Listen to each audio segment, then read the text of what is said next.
All right. We'll start out here. Alex with the shoulder won't participate. All right. Basham will be out today. Illness, non-COVID related. Okay. So just make sure we're good there. All right. Sam Ficken will not participate today with a groin. Okay. And then we have Becton will be limited. Crowder will be limited. Sam and Chuma. Yesterday, Sam looked good. From what he's saying right now, he feels good coming into practice today. We'll see how it goes. Obviously, today with some of the situational stuff we're going to work on, this will be telling for us because third down stuff, windows get tighter, ball's got to come out quick and with some good velocity. So we'll see how that kind of looks today, and then we'll progress from there. But it's good to see him out there moving around, throwing it. It didn't seem like he had any kind of, just watching him, didn't see any discomfort and things like that. I'm sure there was. He was probably trying to hide it a little bit. But with that, whatever you guys got. Adam, where are you guys at with Mims right now? Are you prepared to see him on Sunday, you think? Yeah, we're working him in. We just got to make the call. We're going to go through today and then kind of reconvene. And talk through it and see what's the best thing to do. From what you've seen, I know you referenced yesterday or the other day how good he looked last week against Scout Team. From what you've seen so far, what's your level of excitement to kind of see what he can do, under the lights, so to speak? Yeah, anytime you can get a guy that you kind of were looking at as somebody that was going to be your starting receiver, to get him back in practice. I keep trying to remind myself today will be his 5th day of actual team practice in the NFL, and I've had conversations with him as, hey, there's a lot of things that you haven't seen. Like this is going to be, you're going to be learning a lot quickly. So, there's excitement, whether it's keep getting him out of practice or on Sundays. Either way, it's just the more he can do, the better.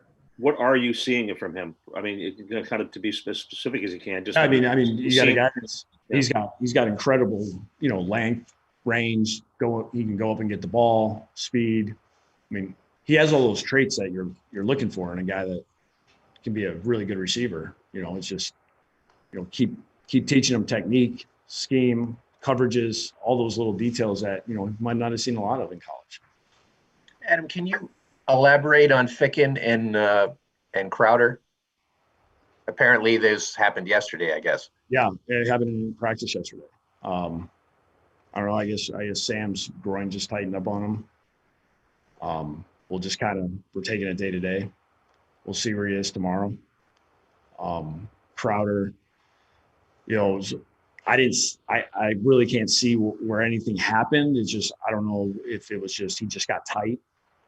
And, we're just being precautionary on that one. We pulled him out of practice. So with Ficken, you have the kid on the practice squad. So does that become a realistic possibility? Yeah, unless you want to do it. We don't have. He's the only one available. And you only got him last week, right? So. Right. Well, that's why they did it, just in case something happened with the protocols and how much time it takes. Something like this happened midweek. We needed to have somebody available to us, whether it's, that's why he can do both kicking and punting. If something happened, this is what it was for, but it was more thinking COVID, but, this was the emergency plan. Adam, how frustrating has this been with the rookies this year, the draft class? Other than the punter, I think they've all been hurt at one point or another and haven't been available to you. Yeah, I just hope you just didn't jinx that. 2 really good tackles. I know that much. It was good to have those guys out there yesterday. I think yesterday was the first time we had all those guys practicing. So that was good to see. And that's what we can control right now. What the availability the last 6 weeks with a lot of those guys. It's at this point, it's all right. Hey, let's get these guys involved. Let's get them developed. Let's get these guys to see if we can get them to kind of bring a spark to our each side of the ball. We we just want to get these guys on the field and see what they can do.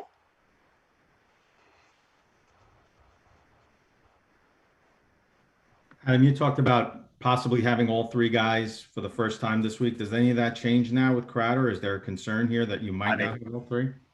I hope not. I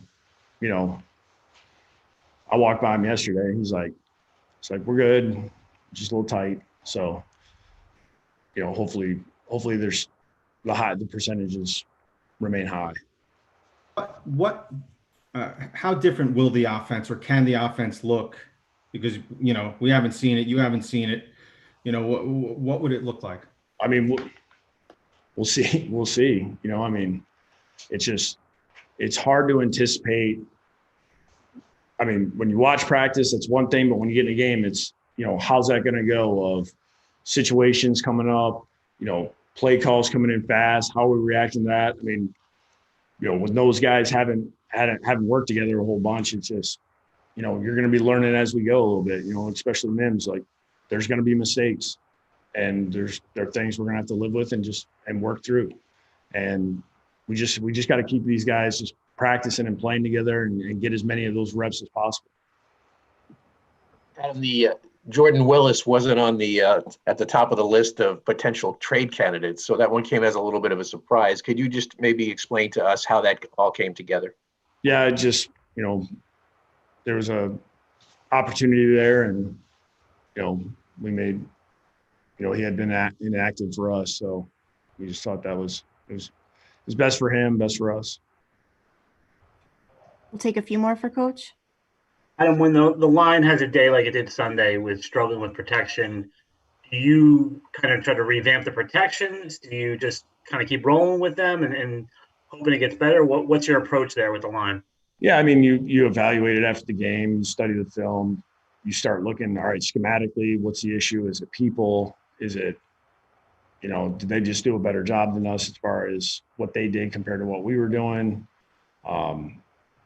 You're always looking to try to kind of tinker with some stuff, but at the same time, I mean, every time you do something, you can't just throw everything out the window that you've been working on for the last, couple months, just because, they got you on one pressure, or we made, somebody made a mistake.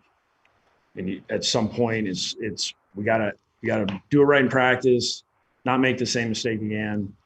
And physically we have to win our battles.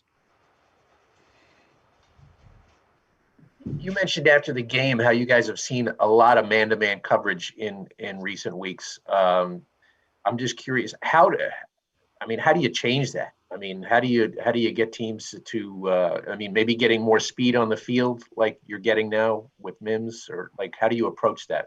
Create explosive plays, like catch the ball, like when we throw a go route, complete it, like things like that. When you run crossing routes and you're running away from a guy, like, do the technique right, and now you get a 40, 50-yard gain.